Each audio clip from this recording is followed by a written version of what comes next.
Hello, I'm Phil Whitman, and I'm a professor of studio art and art history at Castleton University. And today we're going to talk about this painting. It's a 1939 painting by Martha Levy. But we're going to look at it from a kind of a strictly or almost strictly formal perspective. All right. And when I teach art history classes at Castleton, or even when I teach studio art classes, a lot of times I'll teach students like this is their first art class, and they're a little bit apprehensive. They feel like they don't, quite have enough familiarity or enough, previous knowledge to, to talk intelligently about art, right? They feel like it's a little bit of a closed world, right? That they don't have that access to.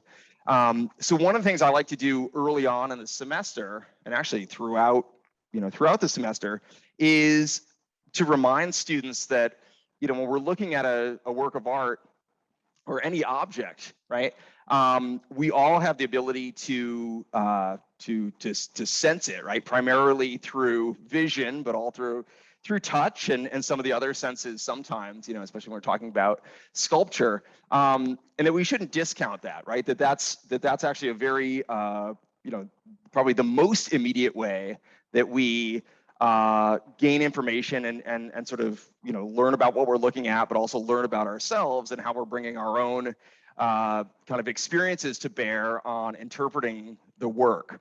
So what I thought that we do today is actually look at this painting from a formal perspective, right? Really consider the physical choices that this artist has made in designing the piece and composing it, and physically making it, since it's all those decisions that are actually communicating all of the, or at least most of the information to us that we use then to interpret it.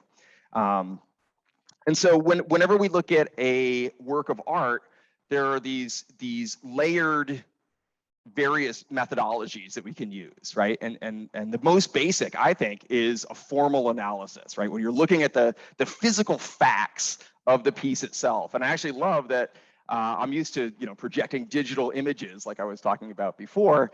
There's a sense of remove and distance from the original object. But here, we're actually right here. We can get up to it. We can look at it, from a distance, but also up close and see individual brush strokes and some of the underlying, pencil sketches where the artist has laid out various shapes.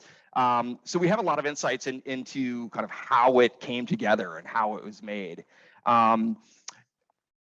So I want to focus primarily on that kind of formal approach to it today. Of course, there's these other methodologies that art historians also use, right? They look at the iconography of the piece, right? If it's a Renaissance, Christian image, there's all sorts of symbols and iconography we could read into that. In this case, I bet there's people here, or there's people around that would be able to read, the iconography of different tools or different machines. I'm not going to focus on that today. I think in a couple of weeks we have another talk coming up where there'll be more, of an emphasis on, the history and maybe some of the people that are actually depicted here. All right. So I'm actually coming in pretty ignorant of all of that. I'm sort of blissfully ignorant of a lot of the, the historical background of this piece, and also of the, somewhat of the social context, right? The other main form of art historical analysis are these kind of overlapping contextual analysis, right? You could look at it from a social perspective. You could look at it from an economic perspective, right? A Marxist-inspired art historian would look at this and talk about, labor and management relations. A feminist-inspired art historian might look at this as a very male-dominated piece and think about, some of those meanings, which I'm also really fascinated in. But I'm gonna sidestep that today somewhat. But we might come back to that a little bit when we consider the actual style, the physical style that the artist used to create this piece, because that also, shows the context in which she was working, right? She's a product, and this painting is a product of the time period in which it was created, which is in this, very kind of unsettled year of 1939, right? And I want to kind of keep that in the back of our mind that, we can't help sort of divorce what we know about what was going on in world history in 1939 when we're looking at this image. But for now, at least at the beginning, I want to kind of, sidestep that, and we'll focus on the physical facts that we're actually presented with. And what I was thinking, since I came in with it without a whole lot of background research intentionally, I want to ask for all of your help in talking about this, right? Because one of the things I love about formal analysis is that there's actually not one sort of correct way to analyze the colors and the shapes and all those compositional choices. The artist herself probably had a clear intention, but once she puts her brush to the canvas and the painting exists in its own right, then it's sort of free for all of us to look at and kind of bring our own experience to it and interpret it somewhat individually, right?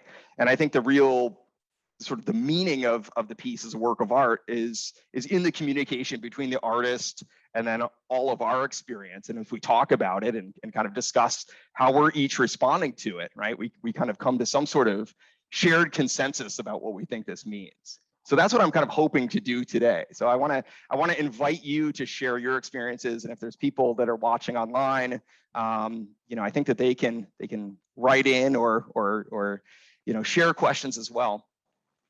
So I guess what I wanted to ask first, when we're looking at the physical painting in front of us, right? We can get up close, we can look at all of those decisions that the artist has made. But what we don't really have access to is the way that it was originally intended to be seen, right? And I wanted to start off, does anybody here, or I don't know if there's anybody online right now, that has actual sort of firsthand experience seeing this in its original location at the Granville High School? All right. So I'm really fascinated about this first. So like, would you be able to share with us a little bit about, how it was installed, what that room looked like, how people actually interacted with this when it was in its original location?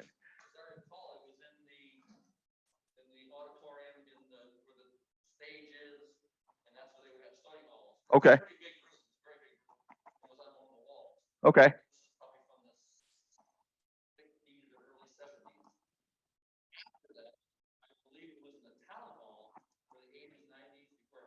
Right.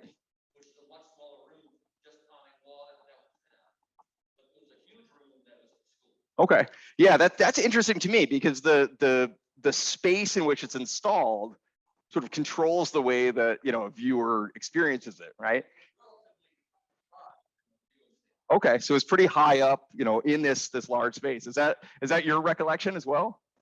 All right. This is what I mean, right? We have these different experiences with it. So what? Just from my brief, experience looking at this up close, you still can see a few of the names on here. I see Elaine on there. So I was going to see if Elaine is here today, but maybe not. Sure. So I've been on the school board for 13, and in that time, I know that before this thing was WPA, yep. Paid the artists. However, the school district paid for the materials. All right. And the materials. Interesting. Where they approved it. Came into about $60 or so, right? Yeah. Well, that's really interesting because that's those are the raw materials, right, from which it was made. And so those questions about the mediums that were used and the materials that were used, those sort of fall under formal analysis, right? We take those into consideration when we think about how the physical work came into being. So sure. Yeah, so that question of the specific quality of the colors, right? Their precise hues or their values or their saturation. those material choices are really important to, the message that this communicates. And I pick up on that too. Like, when you first see this, there's a kind of a dusty quality to the colors, right? They're dull, they're earthy. And I think that was, we would assume that was intentional, right? So, oh, yes.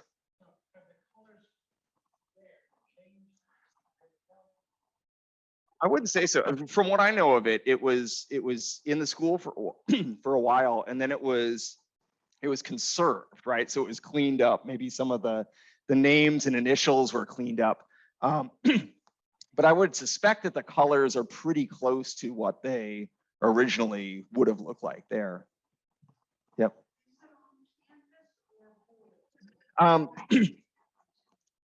Right.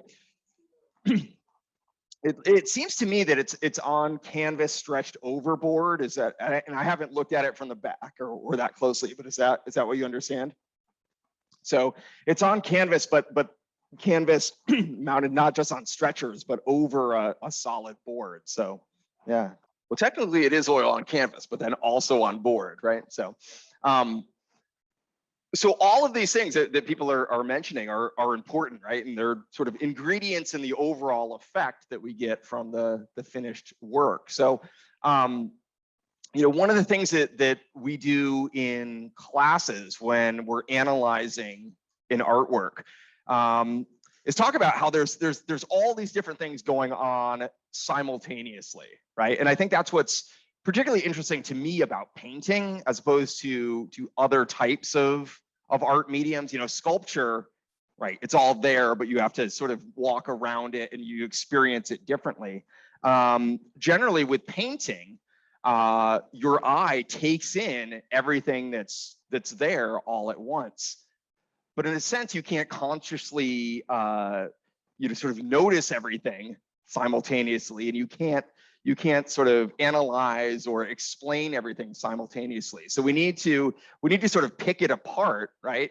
To look at all those various elements that are involved, and in the end, sort of put those back together and summarize them to get a sense of what kind of what the overall effect is that we're getting from the artwork. And the reason I asked that question to start off with about people's experience with how it was originally hung,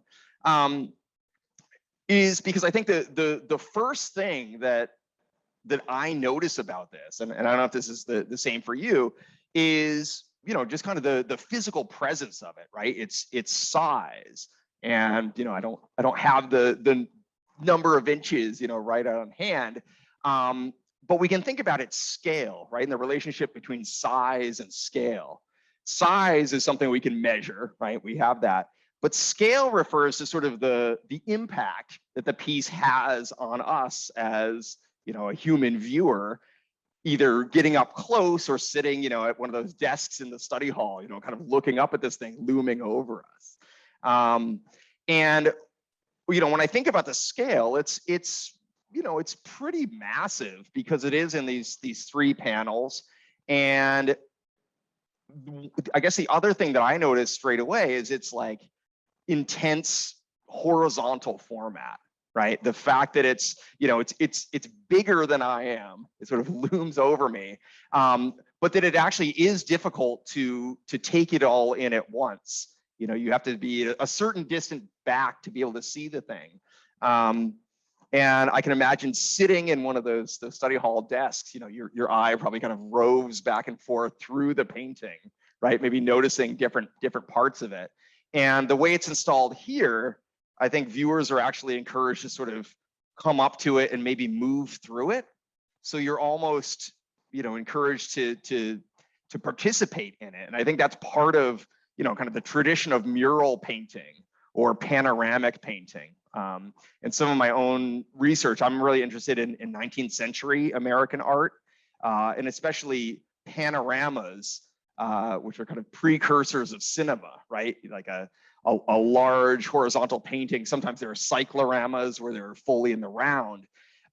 Viewers kind of approach those as a form of entertainment or amusement, right? You weren't sort of sitting back and, I guess studying them for their aesthetic beauty or their aesthetic quality. You're actually meant to sort of participate in it, right? It's large enough, and the scale, sort of extends beyond your peripheral vision, so you have to move around in the painting. And I think that's sort of at play here as well, right? It's bigger than, an easel-sized painting that we could contemplate, easily or comfortably. We actually have to move through the sort of this panoramic format and deal with this scale where, even though the figures are, by size smaller than average human size, the scale seems like we're kind of at a 1-to-1, kind of ratio with them, right? We feel like we're part of this scene that's going on.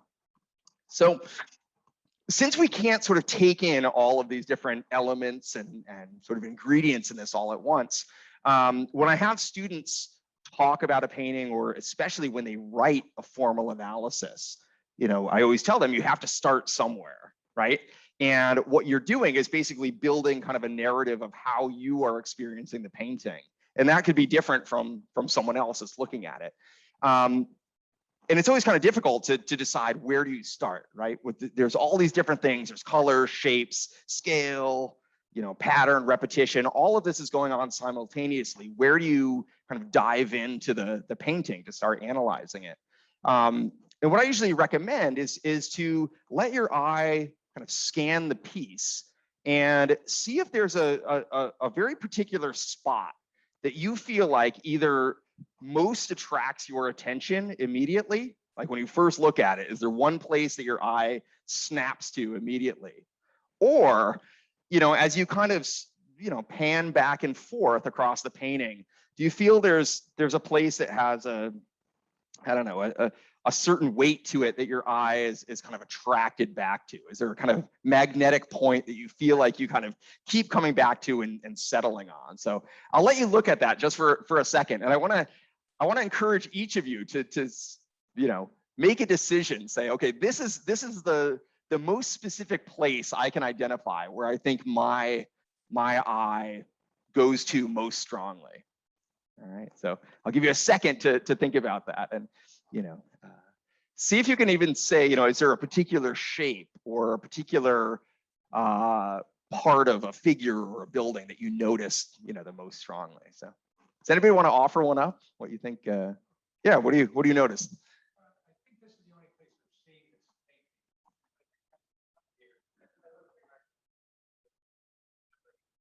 Okay. And if we were then to kind of unpack that and analyze it, you've already started. What are the reasons that someone's eye might be attracted there? One is, we could measure and see where the mathematics center of the painting is, right? But it's actually pretty close, right? This is a central panel. It's pretty close to this figure, and oftentimes, in a rectangular or a square painting, our eye tends to be attracted to the middle of it. We oftentimes don't notice the edges until later on, especially in something quite long and horizontal like this. You also mentioned the brightness, maybe of this figure's shirt. So we can think about value differences, right? Differences in light and dark in different parts of the painting, which include both the figure and the kind of the negative space, right? The background that surrounds that particular figure. It does seem pretty bright there. And with, sort of both ends, I see a lot more kind of overlapping figures. There seems to be a certain density, to this section and that section. And I agree with you, it seems a little more airy. There's a little bit more space here. And so all of those things might work together to kind of, almost make this a bullseye for, for your view as you're looking. Yeah, anybody else have one? Oh. Would I say that each one of those could be static for a moment? Okay. Yep. Except for that's got to be a movement. That's got to be animation. Okay. So that actual movement of the swinging of the mallet. Yep. Okay. All right.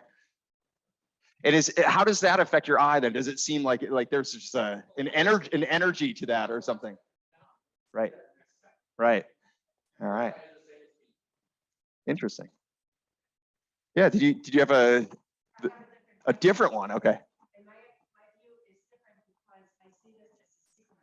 Okay. And so I see the panel on the left as extraction of the large piece of slate. And in a way, the figures are closer to us here too. So there is this kind of heaviness, this density, and then we were talking about sort of the brighter colors and a little bit more. There's a little bit more distance in this one, and maybe that actually adds to that sense of dynamism and action here. Although there definitely is this kind of physical strength that we see in this part as well. There's motion here, but it's also, I think things get crowded again, right? There's that density. There isn't as much open space here. So, there is this rhythm, like almost a symmetrical rhythm of heaviness and then lightness. If we just look at it from a formal point of view, that maybe echoes or supports that narrative way that you can read it as you kind of move across it. So, let's see. So, one of the, once we sort of arrive at a particular focal point, right? And so we call that in a formal analysis. Then the question is, how does our eye move from place to place, right? And I think we've already talked a little bit about panning kind of left to right, because that's, sort of how we read. But I think there's other sort of, kind of more nuanced direction that the artist has given us through the kind of the specific quality of the shapes, but also the lines and sort of the gestures of the various figures. For me, when I was coming in this to look at this with pretty fresh eyes, even though I didn't know that much about the the technology and stuff, for me this was kind of the primary focal point right here. And I think it was, again, the sense of contrast between these dark, heavy, but also very carefully delineated shapes, that you see in the chain, right? Everything is really specific and tightly rendered here against a sort of loose, light background. Like that really drew my eye. And, there's almost like an instruction the artist has given us, the way that this guy is staring up so carefully at that. It's like, yeah, this is where you should look first, right? And then only secondarily do I kind of come over here and then notice what these guys are doing. But what I started to pick up on is that there's this kind of zigzag pattern that I saw in the positions of the bodies of the various figures, and some of the implements and tools kind of lead my eye, from place to place. And you can, almost make a schematic, of this. It almost looks like a graph or something, right? This kind of up and down movement that I see throughout. And there's this kind of alternating rhythm of either a figure that's high up or one of the pulleys, and then something that kind of pulls us down. And I think that's maybe something that the artist does to sort of slow our eye down. We could move pretty quickly from left to right if all the figures, it'd be a little bit more didactic, but if each figure was sort of in the same pose and we kind of move through. But I think she actually slows us down a little bit and actually kind of brings us into the labor and makes us identify more with each figure by, kind of moving us down and then back up. I don't know. Do you agree with that? Do you see that a little bit? Just in this kind of different thrust you see kind of going across, and it continues really all the way across. Like I see it here, if we're going to visually follow this action of the mallet coming down, we see the split in the slate here. Then I almost pick up this same line, follows right back up through, and then I follow, kind of an implied line from this tool, right up through these figures, and then back down again, and then back up again, and then back over here. And there's kind of interesting bookends, I think, on either end. The piles of these finished shingles kind of bookend my eye, block me from going off the composition. And this roller, is this one of the same rollers that we see over on the other side? Is that probably the same thing? Yeah, this, in a way, it kind of directs me back If I'm ending up over here, kind of following this, I come down here, and this kind of pulls me back through. Right, but it has a formal purpose, right? Yeah, it has a visual purpose to guide us back through. The same way, you know, we were looking at this the other day and noticing these finished slates over here, right?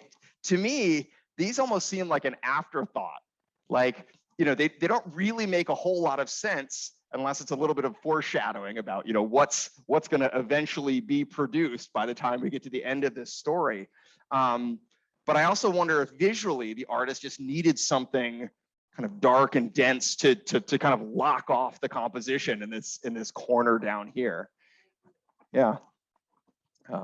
Yeah, question.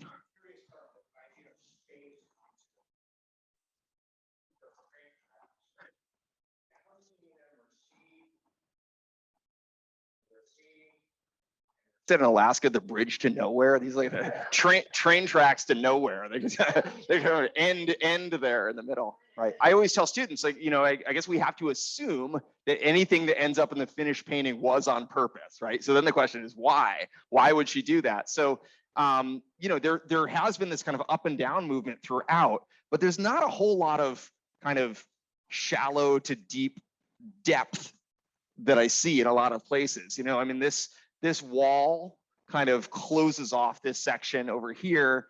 You know, this definitely is more open.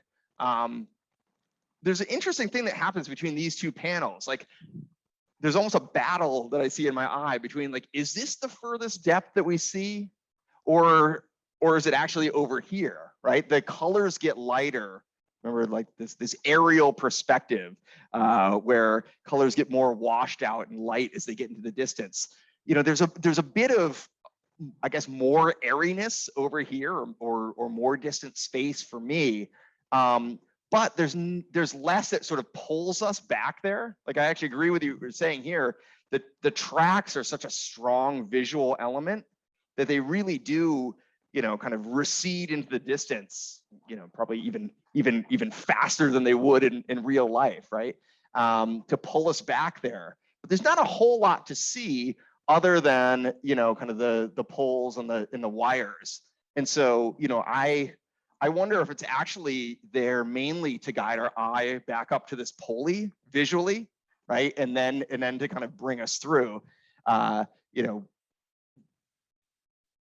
one of the things that actually the train tracks made me think of is that this does seem like a very kind of enclosed world, right? We don't get a sense of, you know, a town or farm field. Like, there's nothing else. It's, you know, the piles themselves, for the most part, or the quarry walls kind of enclose everything in. There's not a lot of deep space. It's kind of a claustrophobic painting in a lot of ways. And I wonder if that, you know, is something that you think the artist is trying to communicate, that this is sort of a, I don't know, like a world where you're kind of, you know, locked into these routines, and it's, you know, it's physical, but it's sort of monotonous. Like, there's not a way visually to kind of go into other spaces here, right? One of the quarries where along the New York Vermont border, there are many other quarries. Right. That is a good point. Actually, over here, there's sort of an odd horizon line. You know, it's definitely higher over here than it seems like it would pick up. Right. Yeah. This is probably the furthest back we actually have some details, right? Or some over there. So, you know, maybe that's, you know, if we're going to read that formally, it would suggest that even though, you know, we're kind of locked into this immediate foreground, there is some connection to, right, to the broader system, right? Interesting.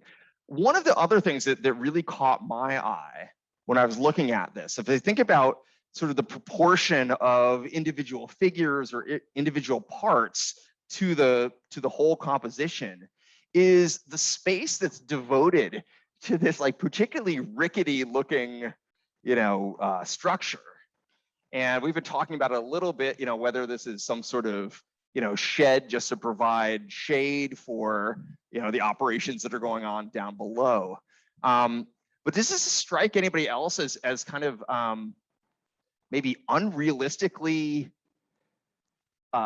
volatile, right? Like, I mean, it's a, you know, it's not providing a whole lot of cover or shade, right? If we look at it from kind of a realistic perspective. But I wonder that, you know, in the whole painting, there's a fair amount of real estate, you know, devoted. It splits these two panels. And otherwise, like I was thinking to myself, like, why would she include that? Possibly it's to balance, you know, kind of the density of, you know, some of the other hardware that's sort of, you know, up in the, you know, kind of the upper register of the top of the various panels. But the way that it's painted, and this is maybe where we get into a little bit of the kind of the contextual analysis, right? Kind of thinking about what's going on, you know, both economically and politically in the world in 1939, but also artistically, right? This to me seems very stylized, and it seems to have something in common with this kind of off-kilter style that we see in European expressionist art. I don't know if you've heard of like German expressionism from, you know, slightly earlier than this, kind of around the time of World War I and slightly after, where, you know, figures are often very angular and sharp, right? There aren't smooth contours. Everything's kind of jagged, and there's a sense of anxiety about things. You know, a lot of these figures seem very stolid and fairly balanced to me, but this strikes me as sort of imbalanced and kind of precarious. And I wonder if you get the sense that adds a little bit of sense of kind of instability to what might otherwise be a pretty balanced and stable world that she's showing here. You know, I don't know, maybe that's too much of me sort of reading into this with hindsight, you know, knowing what's going on in 1939 in the world, but it does seem to have you know, a little bit of that sense of anxiety that we see in expressionism, but also in cubism, right? There's, you know, sort of cubist work like Pablo Picasso's in some ways kind of grows out of the abstraction of forms that we see in expressionism. And I think this artist is you know, very aware of all of those different styles. Like I see it especially if you get up close. If you haven't come up close to this, like later on today, come and look at the way that the quarry wall is painted. To me, this is like one of the most beautiful passages of actual paint application. You know, my educational background is in fine art painting, and I love, like, in this, whatever, it's 2-foot square section, there's like 17 different shades of kind of an indescribable kind of tannish gray, right? There's some that are green, some that are warmer, blue, a little browner, more purple, right? There are these beautiful facets. And that really reminds me of artists like Paul Cézanne, right? And also Pablo Picasso, who are interested in looking at forms and breaking them down into planes and facets, and you know, in Picasso's case, looking at those simultaneously from different angles, right? That's the Cubist approach, was looking at multiple perspectives all at once. And I kind of get that here, right? It's not a straightforward depiction of a quarry wall, but it's almost like an abstracted symbol for, you know, this fractured or faceted wall. I really love this section, and then with that kind of slate colored blue right below it. So, you know, I know we don't have tons of time left today, but maybe we should talk a little bit about the quality of the paint, right? Certain passages, like this in particular, are so loose. They're almost like, it's almost like just the canvas has been stained. You know, you don't see physical like skin of paint. It's just this very faint, you know, very quick brushwork on there. Whereas other sections, you know, I was talking about this and this figure here, there's a certain density and kind of care in delineating every detail there. And I think that also speeds us up and kind of, you know, gives us a stop start, you know, faster motion moving through certain parts. And then our eye is kind of arrested and frozen, and we have to look more intimately at those places that are a little bit more detailed. And I do think that there's a, a real attention to bringing the colors of slate into this painting, right? So I'm glad we led off talking about that. There's a, an earthiness to, the pigments that the artist is choosing, but also the way that they're applied, right? Oil paint can sometimes have a very viscous, glossy, shiny look to it. And here it's just like completely parched, right? Like there's very little oil and more solvent in the paint. So you end up with this like really dusty, kind of crispy look to the surface. It actually reminds me of like chalkboards and stuff. So now that I think about this being in like the study hall, it's like this is more about like how chalkboards were formed in schools or something. I don't know, but right. Yep. There you go. So and actually Chris was reminding me there's a paint. Is it Davies Gray? It's one of those, but right, where the pigment, right? Like, all paints come from, some source, whether it's, chemical or a mineral source originally. And there's a paint that actually it's like a dark gray, right? But it's slate that's the pigment in that paint. And I would love to know more of like, if Martha Levy went to that level of conceptual games of saying, I'm going to use, paint that's actually pigmented with slate. That would be cool, but I don't know if that's the case. So if we take all of those things together, right, we could continue to unpack those and talk about those, but what's the kind of the emotional sense that you would get from this painting? Not so much from the iconography that's depicted, right? We can recognize the labor, we can recognize the scenery, but I wonder, what's the emotional sense that you get from the kind of the abstract formal choices that the artist has made here? How does she make you feel about the subject matter that's being depicted, right? Because ultimately that's the impact, that's the aesthetic impact of all these formal choices, to tell you sort of how to feel about the subject that's being depicted, right? So I'm kind of interested in that. Is this a happy painting? Is it a celebratory painting? Is it a mournful painting? Like what's the sense that you get from, both the scale and the colors and the shapes? Yeah, what do you think?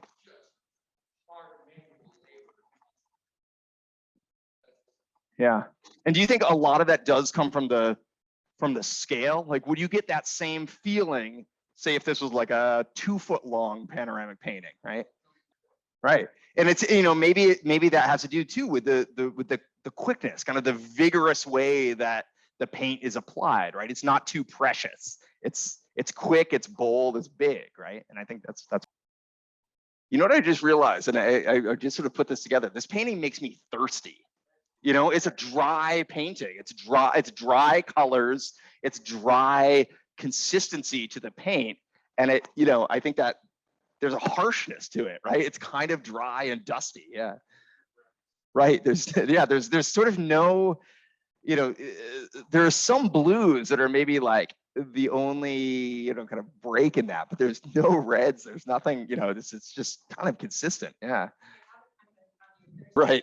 Yeah. This part too, I know we're kind of running out of time, but this part like particularly makes me think of, very abstracted, sort of expressionistic or even like older, like sort of, early Renaissance frescoes or something, because of the way that the figures, sort of so artificially fit within the contours of this tiny, if you ever see like a Renaissance, nativity scene, right, where the Holy Family is sort of like wedged into this little miniature dollhouse, it kind of makes me think of that a little bit. But yeah. One thing that we haven't talked about that we'll often talk about in a formal analysis is this idea of the implied lines, the way that our view is guided through the painting by the gazes of the different figures, right?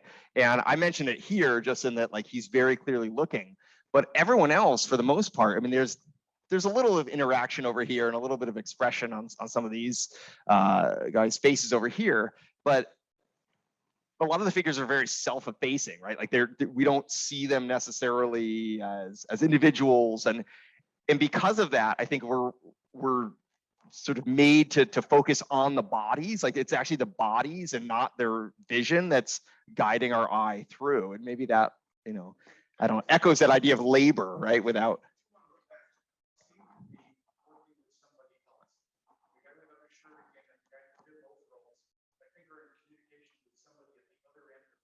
Right. Yeah, they're both gazing up a little bit, right? Yeah. Interesting.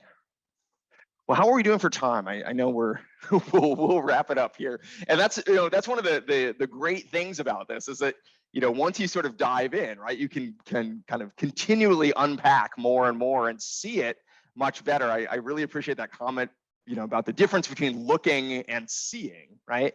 Until you actually kind of take stock of what you're noticing, you're not aware of kind of how you're seeing it and understanding it, right? So seeing implies a bit of comprehension and a bit of you know, kind of interpretation of the piece. So I think that we've all seen it a little bit deeper today. I definitely have, from the observations that you all shared. So I appreciate it.